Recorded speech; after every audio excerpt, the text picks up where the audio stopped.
Hello everyone, I welcome you all for the today's session of Daily Current Affairs। तो जो भी session में पहली बार जुड़ रहे हैं उनको मैं थोड़ी सी जानकारी दे दूं कि हमारा सेशन कैसे आगे बढ़ता है।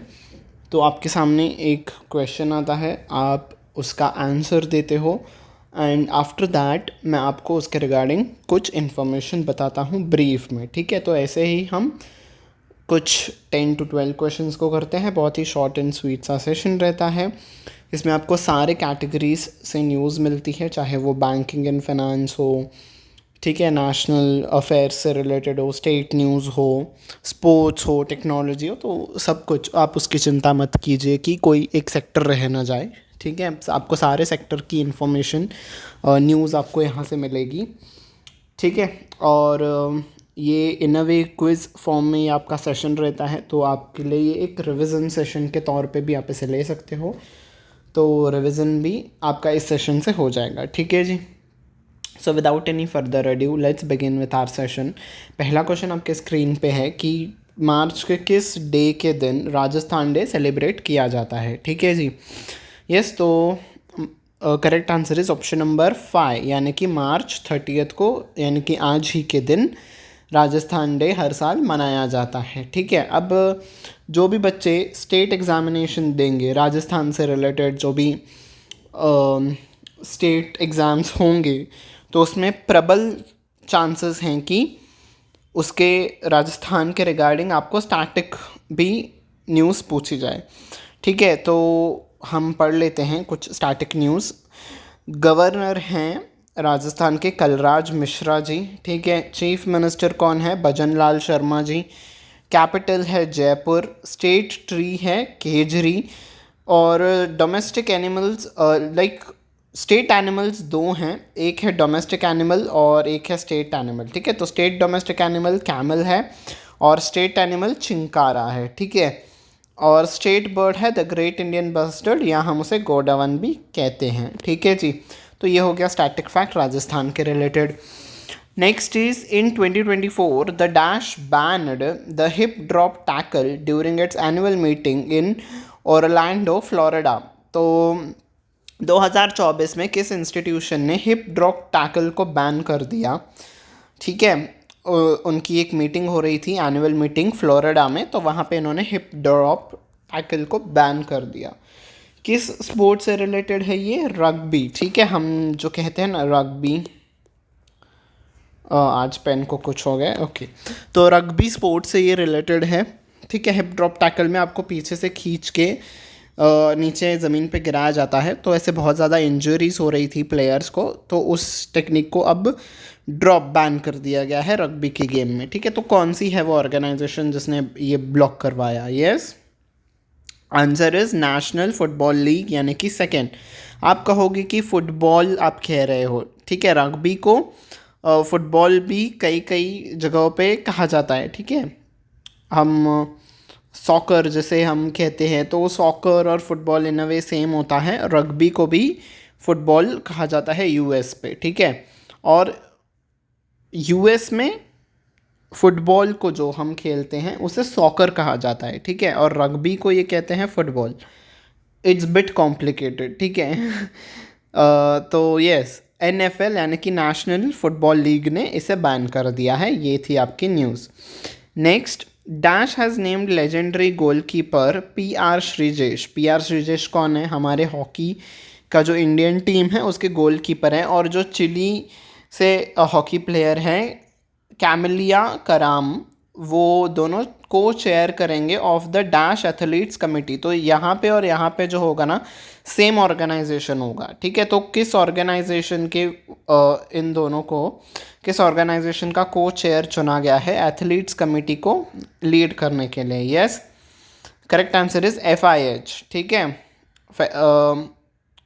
Federation of international hockey. ठीक है, तो इंटरनेशनल हॉकी फेडरेशन ने इसे इन दोनों एथलीट्स को चुना है चेयर करने के लिए, एथलीट्स कमेटी को। ठीक है जी, इतनी सी न्यूज़ थी। Next, the ministry of finance appointed Nidhu Saxena. तो जो मिनिस्ट्री ऑफ फाइनेंस है, उन्होंने निधु सक्सेना जी को अपॉइंट किया है मैनेजिंग डायरेक्टर और चीफ एग्जीक्यूटिव ऑफिसर, ठीक है, CEO, ठीक है। तो CEO और MD एंड CEO किस इंस्टीट्यूशन का बनाया गया है? निधु सक्सेना जी को। यस, करेक्ट आंसर है option number 3, bank of Maharashtra, ठीक है। बैंक ऑफ महाराष्ट्र कहाँ पे हेडक्वार्टर्ड है? पुणे, महाराष्ट्र में, ठीक है। और ये एक आपकी पब्लिक सेक्टर बैंक है, इसीलिए मिनिस्टर ऑफ फाइनेंस इसमें इन्वॉल्व है, ठीक है। Next question, dash has become the first south Indian actor to get wax statue at madam Tussauds Dubai, ठीक है। मैडम तुसाद्स दुबई आपको पता है, वहाँ पे जो वैक्स म्यूजियम है, वहाँ पे जो भी फेमस पर्सनालिटीज़ होते हैं, चाहे वो किसी भी फील्ड में से, उनका एक वैक्स स्टैचू वहाँ पे बनाया जाता है after they attain a certain level of popularity, fame, ठीक है। तो कौन से साउथ इंडियन एक्टर हैं जो वो पहले ऐसे व्यक्ति बन गए हैं, ठीक है। तो जो ये क्वेश्चंस होते हैं ना, फर्स्ट एंड ऑल, पहला ऐसा व्यक्ति, पहला ऐसा कैटेगरी, तो हम इसे कहते हैं सुपरलेटिव कैटेगरीज। तो ये सुपरलेटिव कैटेगरी का क्वेश्चन एग्जामिनर का बहुत ही फेवरेट होता है। तो सुपरलेटिव कैटेगरी वाले क्वेश्चंस को आप इम्पॉर्टेंट मार्क कर सकते हो, इनके एग्जामिनेशन में पूछने के चांसेस बहुत ज़्यादा होते हैं, ठीक है। तो कौन से हैं वो actor? Yes, answer is option number 1, Allu Arjun, ठीक है। अल्लू अर्जुन पहले से साउथ इंडियन एक्टर बन चुके हैं जिनका वैक्स स्टैचू लग गया है उस म्यूजियम में, ठीक है। Who authored the book titled from a car shed to the corner room and beyond? तो ये बुक का नाम है, इसको किसने ऑथर किया है, मतलब किसने लिखा है? Yes, correct answer is SR Raman, ठीक है। SR रमन कौन थे? ये CEO और MD थे कैनरा बैंक के, ठीक है। तो इन्होंने ये बुक लिखी है, ठीक है। Next, where is the world's first temple designed in the shape of sacred symbol Om? तो ओम के इस शेप में एक टेम्पल, वर्ल्ड का पहला टेम्पल बनाया गया है, कहाँ पे वो स्थित है? Yes, correct answer is option number, हाँ जी, ऑप्शन नंबर A, राजस्थान, ठीक है। तो राजस्थान के कहाँ पे? आपका पाली डिस्ट्रिक्ट में, ठीक है, पाली डिस्ट्रिक्ट में ये टेम्पल बनाया गया है। इसका ये अंडर कंस्ट्रक्शन है, पर इसका इनॉग्रेशन हो चुका है, ठीक है। नेक्स्ट क्वेश्चन की तरफ हम बढ़ते हैं। Which nation does recently retired, क्या है इनका नाम? ओबैया रिप्रेजेंट। तो ओबैया एक क्रिकेटर हैं, इन्होंने किस कंट्री को रिप्रेजेंट किया था, ये आपको बताना है। Yes, correct answer is option number B, Kenya, ठीक है। तो ये बहुत ही फेमस क्रिकेटर थे केनिया के। इनका करियर कितने ईयर्स का था? 23 ईयर्स का इनका करियर था। अब इन्होंने रिटायरमेंट ले ली है, ये केनिया से थे, ठीक है जी। Next, which countries participated in the second edition of IMT trilat 2024 exercise? तो IMT ट्राईलाइट एक्सरसाइज हुई, तो इसमें किन्स कंट्रीज़ ने पार्टिसिपेट किया, ठीक है। Yes, correct answer is option number A, India, Mozambique और तंजानिया। देखो, IMT का मतलब ही ये हुआ, I से आपका इंडिया हो गया, M से आपका मोजाम्बिक हो गया, T से हो गया तंजानिया। ट्राई का मतलब होता है 3, कोई भी अगर 3 चीज़ें होती हैं तो हम उसे ट्राई कहते हैं, अगर कोई भी 2 पार्टीज़ होती हैं तो हम उसे बाय कहते हैं। तो ट्राईलैट, तो 3 कंट्रीज़ इसमें इन्वॉल्व थी, तो इसीलिए ट्राईलैट एक्सरसाइज, ठीक है। तो इन तीनों कंट्रीज़ ने पार्टिसिपेट किया था, ठीक है जी। और इसका एडिशन कौन सा था? सेकेंड। तो एडिशन भी आप याद रख लेना, ठीक है जी। Next, Rumy Alqahtani, a 27-year-old model, would be the first participant from the which country in the international beauty pageant Miss Universe event? तो Miss Universe events में ये पार्टिसिपेट करने वाली हैं, 27-year-old की ये मॉडल है। तो ये किस कंट्री से बिलोंग करती हैं? मतलब इस कंट्री से पहले किसी ने भी इस प्रतियोगिता में, मिस यूनिवर्स की प्रतियोगिता में किसी ने भी पार्टिसिपेट नहीं किया था, ये पहली ऐसी लेडी बन जाएंगी। Yes, correct answer is option number 5, Saudi Arabia. तो सऊदी अरेबिया से ये पहली लेडी होंगी जो कि अपने कंट्री को रिप्रेजेंट करेंगी इस इवेंट में, ठीक है। इससे पहले सऊदी अरेबिया से किसी ने भी रिप्रेजेंट नहीं किया था, ठीक है जी, इस इवेंट में। Okay, next question, which IPL team recently broke the record of highest ever total in IPL history? कितना रहा हाईएस्ट एवर टोटल? 277, ठीक है। तो ये रिकॉर्ड किस टीम ने बनाया है टोटल? यस, किस टीम ने इतने रन्स स्कोर किए हैं? Correct answer is option number, भाई बताइए, क्रिकेट तो कई सारे लोगों का फेवरेट होता है इंडिया में। यस, सनराइजर्स हैदराबाद यानी कि SRH। ठीक है जी। तो इन्होंने किसके अगेंस्ट बनाया? मुंबई इंडियंस के अगेंस्ट इन्होंने ये बनाया। ठीक है, इससे पहले का हाईएस्ट टोटल क्या था? 263। और ये किसने बनाया था? रॉयल चैलेंजर्स बेंगलुरु यानी कि RCB के नाम था ये रिकॉर्ड। अब ये टूट के किसके पास आ गया है? सनराइजर्स हैदराबाद के। और इन्होंने किसके अगेंस्ट बनाया था? मुंबई इंडियंस के अगेंस्ट बनाया था। तो ये इन्फॉर्मेशन याद रख लेना कि किसके अगेंस्ट बनाया था, वो भी पूछ सकते हैं। ठीक है जी। Next question, which organisation connected the strategic Nimu Padam Darcha road in Ladakh? तो स्ट्रेटेजिकली इंपॉर्टेंट है, यानी कि बॉर्डर प्लेस पे ये रोड सिचुएटेड है। ये इन प्लेसेस को कनेक्ट करता है, नीमू, पदम और दराज। ठीक है, ये लद्दाख में स्थित है, तो इन जगहों को ये कनेक्ट करता है। तो इस रोड को किसने बनाया है ये आपको बताना है। ठीक है, किसने कंस्ट्रक्ट किया है बेसिकली आप कह सकते हो। ठीक है, कनेक्ट कह सकते हैं या फिर कंस्ट्रक्ट भी कह सकते हैं। Yes, correct answer is border roads organisation यानी कि BRO ने। ठीक है, ओके, इसको बनाया है। Next is which US states governor signed a bill to restrict social media usage specifically for teenagers under age of 14?